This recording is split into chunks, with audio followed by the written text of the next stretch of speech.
Bonsoir tout le monde. Déjà, nous sommes ravis aujourd'hui de vous accueillir dans notre permanence qui n'est motivée que par une seule chose. Aujourd'hui, nous ne constatons qu'une chose, que le président Mame Boye Diao dérange. Raison pour laquelle aujourd'hui, nous sommes tous là réunis. La raison pour laquelle nous osons dire que le président Mame Boye Diao dérange, c'est que nous nous sommes rendus compte que depuis que le candidat s'est déclaré que des machinations viennent de toutes parts pour l'empêcher d'atteindre son objectif, on s'est rendu compte que l'État fait tous les moyens nécessaires et met en place tous les moyens nécessaires rien que pour empêcher à ce dernier d'atteindre la magistrature suprême. Et aujourd'hui, le dernier cas qui est survenu, c'est le cas de Adama Fall, qui aujourd'hui, à travers un point de presse, a divulgué des mensonges fallacieux à l'encontre du président Mame Boye Diao. Ce dernier, qui prétend détenir une clé de parrainage, dit-il. Mais tout le monde sait que les clés de parrainage sont numérotées et que nous, notre numéro, c'est le numéro 157. Il n'a qu'à montrer à la face des Sénégalais la clé qu'il détient, parce que nous, la clé qu'on a reçue de la DGE, elle est là. Elle est bien là. Mais vous savez, M. Adama Fall est réputé pour ça. Il est réputé pour ne pas être un politicien crédible.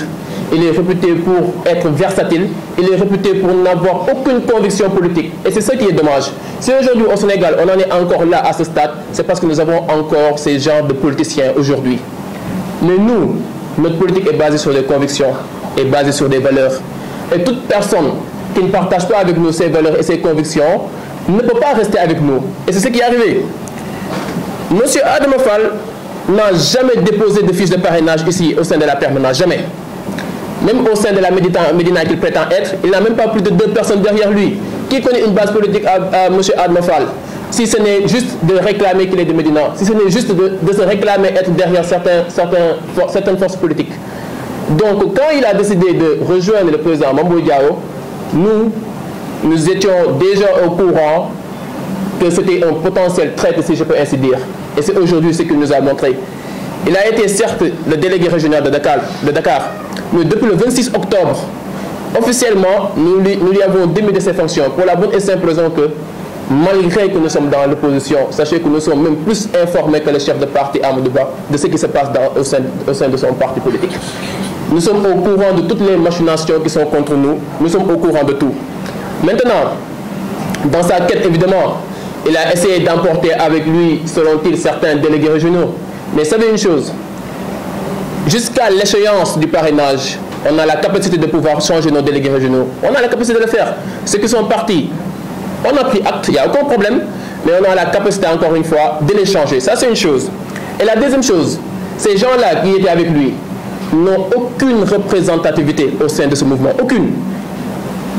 Personne ne les connaît même parmi ceux qui sont là. Donc, nous savons que nous sommes dans des contrées pas très sûres. Parce que si aujourd'hui, le président Mame Boye Diao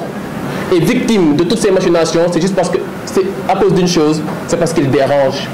Aujourd'hui, le président Mame Boye Diao est le candidat le plus sérieux, le candidat le plus établi. Il est celui qui, aujourd'hui, ils savent très bien que s'il dépasse le cap des parrainages, il n'y a aucune raison pour qu'il ne soit pas le 5e président du Sénégal. Raison pour laquelle ils font de leur mieux pour l'empêcher d'atteindre, en fait, ce cap des parrainages. Mais ils n'ont qu'à savoir une chose. S'ils ont, aujourd'hui, ils prétendent avoir une clé, nous leur donnons même l'autorisation de montrer ce qu'il y a dans ces clés. On leur a vu lors de leur conférence de presse avec quelques fiches et des caisses vides.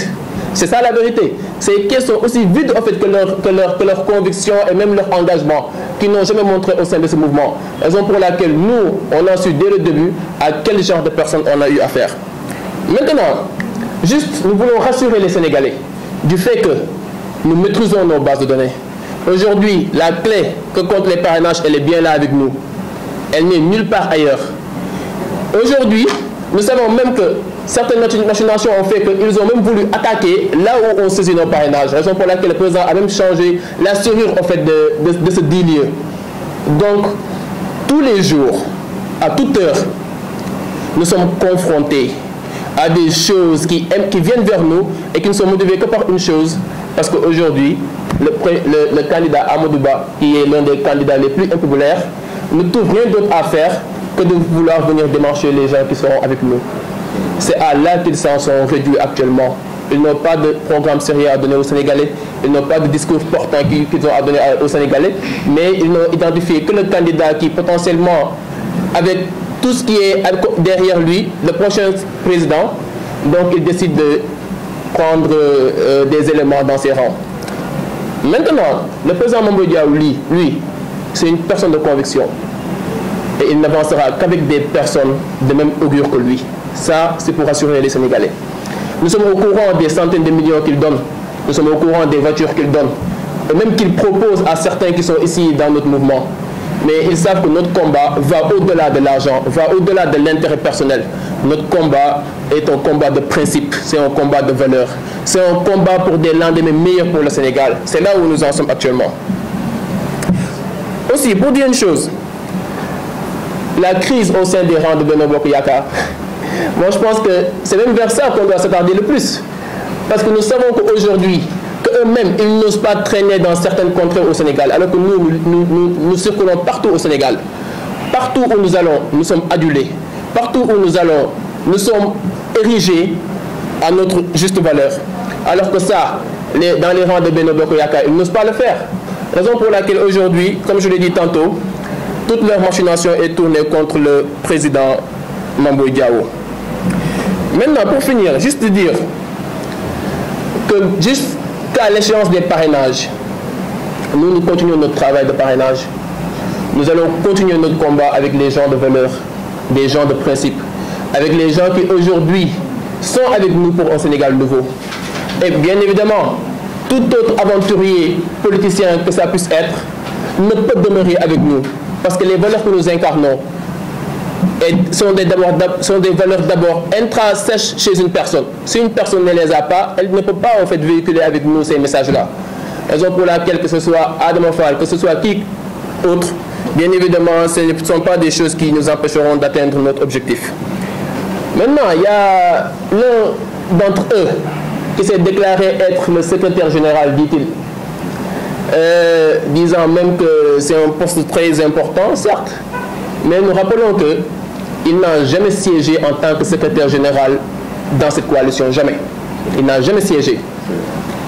Donc, nous n'allons pas nous rabaisser à son niveau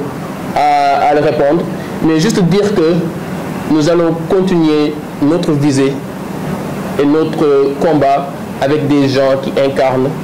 les valeurs que nous incarnons, les principes que nous incarnons. Merci beaucoup.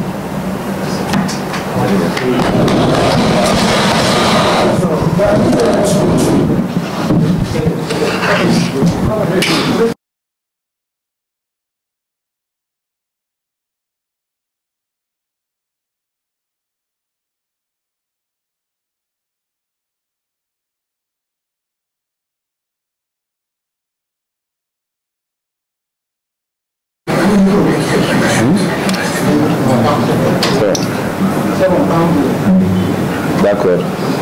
Asalaamaaleykum ñu ngi leen di nuyu yéen ñëpp seen tur ak seen sant di remercier personnel médiatique de la presse bi nga xam ne ñoo leen wuyu si tey jii suñu point de presse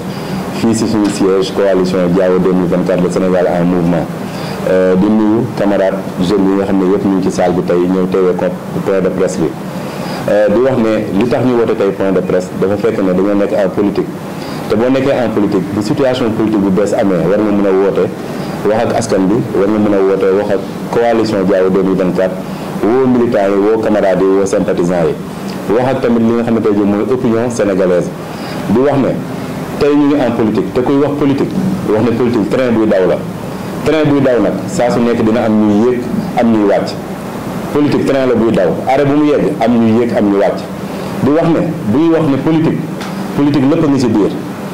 politique ku juban ci biir ku baaxan ci biir ku bonan ci biir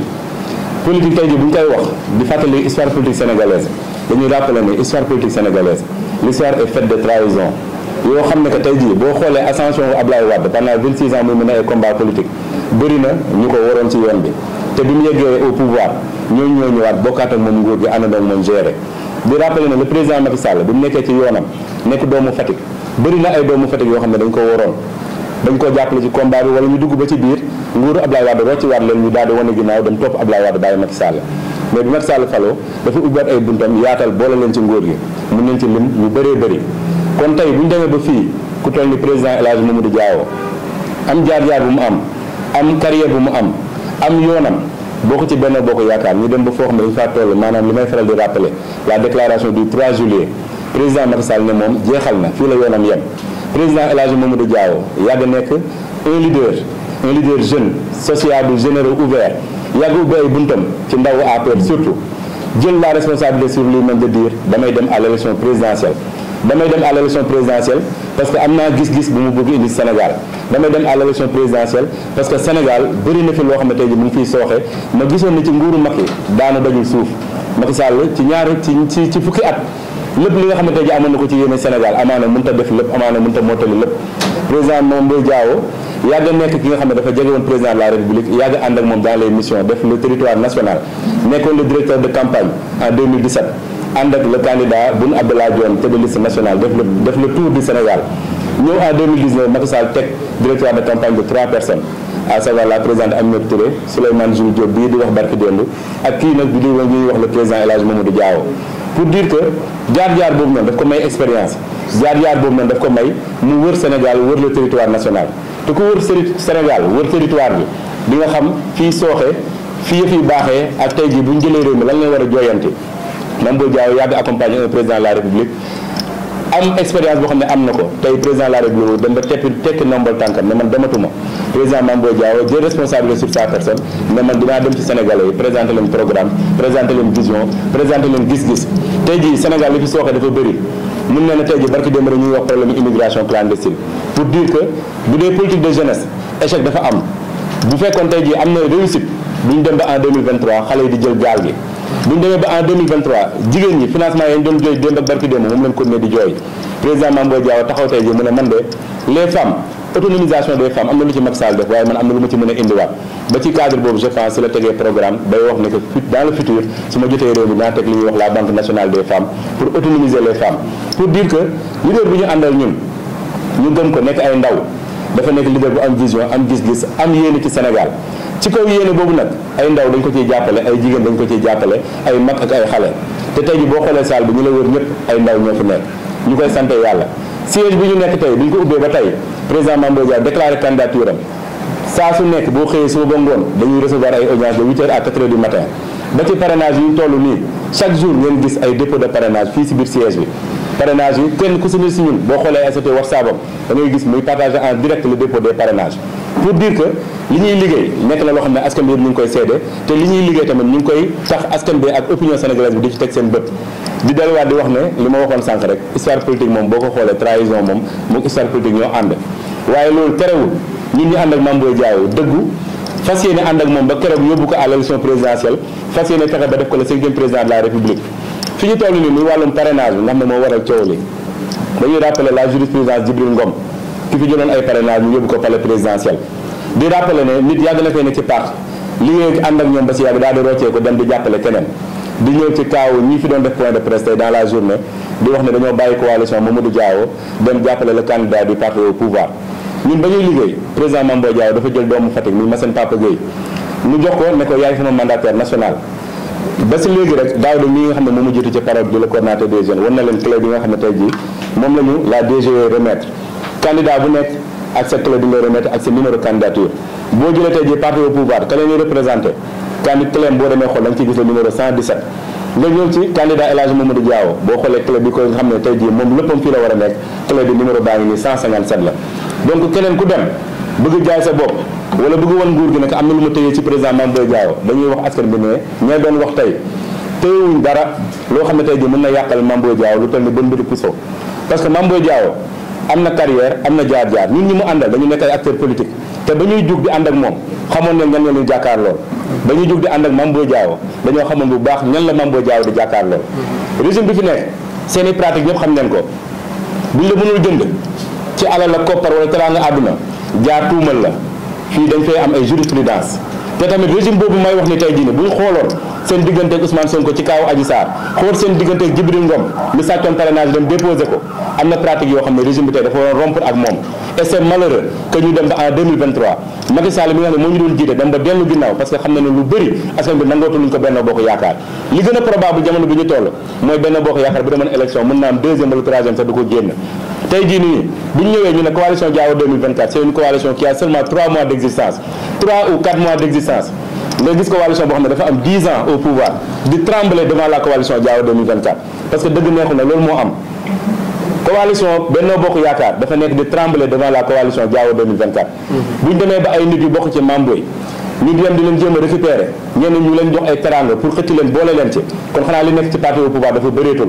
wala parti au pouvoir moom la mu yor ci ay moyens ressources humaines daf koo doyatul bu ñu liggéeyoon nag jaar fi ñu war a jaar jox li ñu war a jox askan bi jàppale ndaw ñi jàppale jigéen ñi je pense que duñ toll situation bi ñu toll nii di rappelé ne Mame Boye Diao ba muy nekk candidat woowu ci ma Samba woowu ci ma Demba ne la ma kaay jàppale ma waxatuma la nag ku bokk APR ñu nii di wax APR leen bokkoon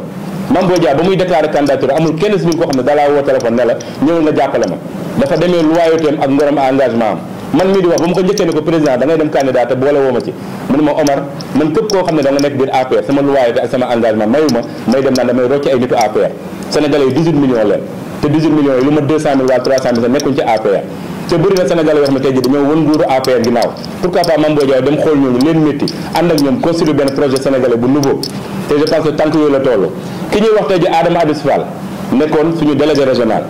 bu mu jàpp ne dañ koy jiitaloon rek de dañ koy jiitaloon parce que peut-être mag la dañ koy jiitaloon parce que démb mu ngi woon APR amu fa valeur amu fa place yàgg faa dund ay jafe-jafe boo demee YouTube wax ba amul seede neexul dama nga tapé turu Adama Adis Fall boo tapé turam démission ci topp Adama Adis Fall dafa miin démission Adama Adis Fall bu jógee tey mu ne man Diao 2024 damaa démissionné dañ naan ko def nga loo miin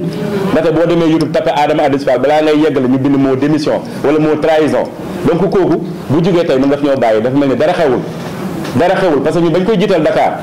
magam âge am du ci popularité du ci légitimité à la base parce que kenn mës a gis pour Adama Adis Fall dajalee ñeenti siège l'Assemblée fa ay nit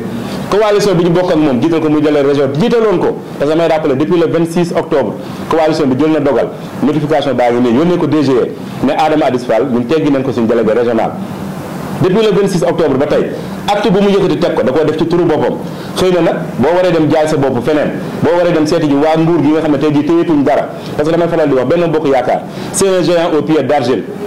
fragile actuellement ils sont en quête di bëgg ay nit di wër ay nit tey jii lii moo leen jaaxal ndaw ñuy topp Mame Boye Diao li leen jaaxal mooy chaque jour ñuy toog di xool suñuy statut suñuy déclaration di gis nit ñi di affluer vers la candidature de Mame Boye Diao ay jeunes ay femmes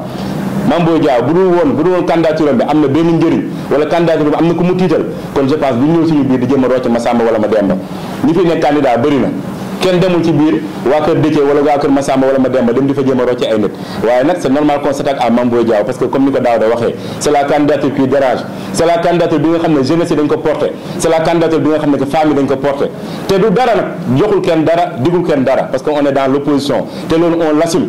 lu mu jaral waaye rek benn jaral nañu ko téeméer tey jii nii ñun Mame Boye Diao ñun jeunesse ñun ndaw ñi ñoo ko porté suñu bopp te fi ñu ko bëgg a yóbbu incha allah dañ ko fay yóbbu loolu du Adama Adis Fall du Massamba wala ma Demba am nañu dëkk Kolda ñu ne de Mame Boye Diao da leen nommé woon secrétaire général ba yàlla def na ne note ba leen nommé secrétaire général sax mos ta génn bañ koy publier peut-être que nag tey jii pour ñu dem jaay seen bopp wane ne dañoo am valeur foog ñu ne Mame Boye defoon na ma lii waaye ki ñàkk ngor mooy ki nga xam ne tey jii Mame Boye moo la jox valeur boobu noonu Adama Adis da nga nekkoon APR respecté wu la nga démissionné 5 fois Bour News muy toog fii nii muy journaliste du ma bàyyi ma wax lu dul dëgg ba Adama Adis Fall di ko woo këram di jooy naan APR respecté wuñ ma nekk ci 5e démission am xanaa bii bu mu démissionné Diao 2024 mooy 6e Adama Adis Fall moom waxu démission moom boo tapé YouTube li may wax rek da nga gis Adama Adis Fall gis démission gis trahison kon kooku waxam féete na boor keneen ku taxaw nga naan doomu Kolda nga Mame Boye Diao nekk doomu Kolda et c'est la première fois doomu Kolda nekk candidat à l'élection présidentielle donc je pense que ku di Kolda war ngaa mën a xalaat ne suñu doom ji tey ji bu laajtee réew mi ñu joxoon ko mairie Kolda dañ ko war a jàppale mu dem jëli Sénégal bu dee nag loolu noonu nga dëkk doomu Kolda Mame Boye Diao yëkkati la teg la fi nga war a teg ngay syndiqué nekk dans le mouvement étudiant tekki woo dara politique kenn xamul la ci amoo base amoo fenn fooy dajale ay nit Kolda yaa ngi nii toog ñi ciy jàppale Mame Boye Diao nekk ay góor ak ay jigéen nekk ay homme de base te ñu ngi leen jox rendez-vous keroog bu Mame Boye Diao xëyee ne day dem defi tournée Kolda boobaa neen xam ne kan mooy borom Kolda parce que loolu sax wax bu yàqu la pour dem élection locale Mame Boye Diao doon la 4000 voix différence nga jël 3e yow boo jógee nga ne yow yaay récupérer Kolda pour jox ko parti au pouvoir je pense que da nga leen di nax je pense que da ngaa bëgg ñu jox la koppar jox la alal jox la ay teranga mais ñun loolu yëngaluñu di rappelé ne doomu Kolda bu toog jamono ji yow nga xool nga ne kii di Mame Boye Diao nekk doomu Kolda nekk première personnalité politique de Kolda bu war a dem élection présidentielle nga ne yow sax nga ko woon ginnaaw man mi nekk fu ñuul kii dëkk Dakar keneen ki dëkk Kër Massar dañ naan la yow boo demee ñun ñu toog ndaxte Mame Boye Diao heureusement que demul pour nekk président Kolda mais dafa dem pour nekk le président de la République du Sénégal te Sénégal 14 régions la 46 départements la te ñoo ngi sant yàlla depuis bi candidature bi lancé woo ba tey de tous les départements du Sénégal chaque jour nit ñaa ngi ñëw di jubal ci Mame Boye Diao ñii di ko indi ay parrainage ba ci parrainage yooyu noonu boo jëwoon tey ji nga ne da ngaa jël si ñun ay parrainage dem yóbbu ko parti au pouvoir damaa jàpp ne loolu moom gàcce mënu ko weesu te benn boo yóbbu ci ñun fukk mu ngi toog ba tey ba sànq tey ji boo jëloon lépp lu ñu yor liggéey ko ba fi ñu toll nii ci parrainage nga da nga koo sàcc yóbbu ko mun na laa topp ci yoon de waaye suñu nekkee ñu xëy yeggal suñu liggéey xam ne li ñu des si ay fan bëri na te sénégalais ñoom ñoo jugal seen bopp fii Massamba joxuñu ko dara joxuñu Mademba dara sénégalais yooyu jugal seen bopp gis na Mame Boye Diao offre politique jeune la gis na Mame Boye Diao yàgg naa nekk biir Sénégal di liggéey loo xam ne war leen mën a am ci moom yaakaar tey jii nii le régime en place boo jógee nga la ngay xeex Mame Boye Diao régime bi Mame Boye Diao du seen adversaire Mame Boye Diao le régime son adversaire c'est cette immigration clandestine son adversaire c'est ce problème là que les femmes ont à être financées ñu jël financement yi politiser ko bu élection jotee ñu dugg ci localité yëpp laaj ci ay autorités naan jox ma liste jox ma quota alors que tey jii financement yi bu ñu ko yëggale woon ci askan bi parce que sénégalais yi on est 18 millions li ciy politique matul 1 million li tax ba tey ji askan bi wan leen ginnaaw benn bokk yaakaar bu demee élection locale yeewu askan bi nekk de l'opposition battre ko mu dem élection législative 82 députés sur 80 confisquer vote Aminata Touré pour mun a jàll teg sa président assemblée di négocier ak Pape Diop négocier ak moom jox ko député jox ko nangam pour mun a teg ji sa bureau assemblée loolu gàcce la ci régime bu def 8 ans def 9 ans peut-être que nag boo demee ba amatoo fenn foo la ngaamu da ngay nekk coalition bu am 10 ans d'existence dem di songante wala di jéem a xëccoo coalition boo xam ne 3 mois kese la am d'existence 3 mois d'existence nga tiital nguur gi mooy li may faral di wax Benno Bokk Yaakaar c'est un géant au pied d'argile ils ont perdu le pouvoir et ils doivent s'en rendre compte parce que leur opposition ce n'est pas Mame Boye Diao leur opposition c'est l'immigration clandestine leur opposition c'est la cherté des prix leur opposition c'est les difficultés que les Sénégalais vivent au jour le jour seen combat dañ ko orienté vers foofu te bàyyi Mame Boye Diao mu doxal parce que Mame Boye Diao mënuñ ci moom lu tal ni bën bëri puso ay ndaw ay Sénégalais leen ñoo moom suñu bopp ñun ñoo tànn Mame Boye Diao ñun ñoo ne dañuy yóbbu Mame Boye Diao beneen bi nga xam ne bëgg naa si attirer seen attention di wax opinion sénégalaise bi kooku ñuy wax Adama Adis Fall ba mu demee rencontré Amadou Ba dafa ñëwaat ci suñu biir maanaam daanaka moom agent double la woon da doon xëy yendoo ñun bu guddee mu dem reer ak Amadou Ba moom moo nañu woon moom Adama Adis Fall ni ñu pouvoir bi ñu ngi leen di waajal benn plan pour liquider Mame Boye mënuñoo liquider Mame Boye si nenn nudul tey ji dugg ci biiram xool ay nit yoo xam ne tey ji am nañ position si wetam ñu jéem leen a rocci ñenn ñi bu ñu liggéeyee ba indi seen parrainage ñu jéem a jël parrainage dem photocopier ko pour mun koo bloquer parce que lu tax ñoom dañ koy wax ñu ne Mame Boye Diao kenn mënu ko tere bu jàllee ci état bu parrainage bi sénégalais mën nañ koo jiital léegi ñoom amuñ benn alternative bu dul tey jii nii xool biir Mame Boye lan la fa mën a liggéey ak ñen nit dañ fa mën a rocci loolu nag c'est une tentative boo xam ne dañuy préparer à l'opinion ñoom waa Benno Bokk Yaakaar ils veulent bloquer Mame Boye Diao ci parrainage yi ils veulent même bu Mame Boye amoon c'est-à-dire 500 000 parrains yu valable ñu bloqué ko ne dafa am ay doublons moo tax tey jii ñuy jël ay nit yoo xam ne ñoo nekkoon suñu biir ñoo doon suñuy parrainage ñu dem na dañ leen jéem a récupérer parce que ils veulent préparer l'opinion di woo Sénégalais yëpp ne leen nag fii ku fi jóg ñu faagaagal la ku fi jóg ñu jëm laa nasaxal ku fi jóg ñu jëm laa delloo ginnaaw wala ñu jëm laa def naka sadul noonu bu dee bu Mame Boye Diao nag moom na leen jàpp ne ñoom ils vont échouer lamentablement parce que Mame Boye Diao c'est une candidature portée par les jeunes par les femmes te incha allahu rabbi dañ koy yeggale fi ñu jëm mooy à l'élection présidentielle de 2024 leen remercier leen sant bu baax par rapport ak invitation bi merci beaucoup